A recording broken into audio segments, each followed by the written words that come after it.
Here's why trying to change your habits often keeps you stuck. See, your habits operate on a loop.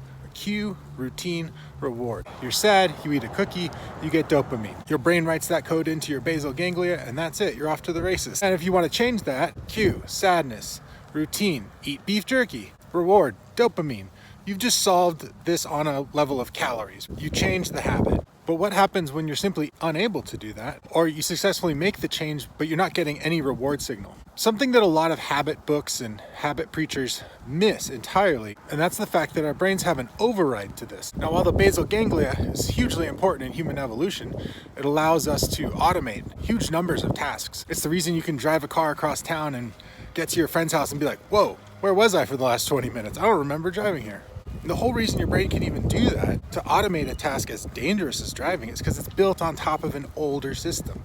The ultimate fail-safe, fight or flight, our ability to recognize and react to danger without thinking. Now, this is obviously very useful.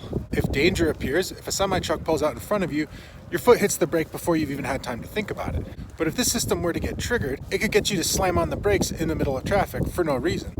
So if you're really having trouble rewiring a habit, it's quite possible that whatever's cueing your habit is something that also sets off your fight or flight response. So if you feel a certain emotion and then find yourself powerless to binge eating, it's because your brain is going, emotion, danger. This emotion is a problem, a big problem. It's a threat to our life. And here's the other thing about the fight or flight system. It always thinks it's won, because instead of dopamine or another brain chemical being the reward, your mere survival is the reward. So it works like this. Cue, sadness, danger, routine, eat cookies, reward, survival. And your fight or flight system says, man, I'm a genius at keeping you alive. You're welcome. And it has no regard for your long-term health. And it makes a note next to this routine and says, yeah, when we feel sad, this is the right response. Because this works 100% of the time. A lot of people are deluded into thinking that they have to change their hardwiring. We don't have access to that. You don't get to change your fight or flight system. What you can do is influence what your brain reacts to as dangerous. You can widen the category of danger, or you can narrow it.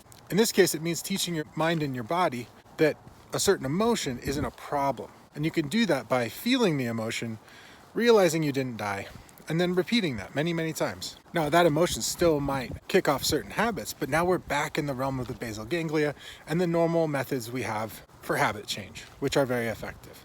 If you'd like to learn more about how I help my clients hit reset on these systems and make weight loss easy, check out the links in my bio. I got tons of good stuff there for you.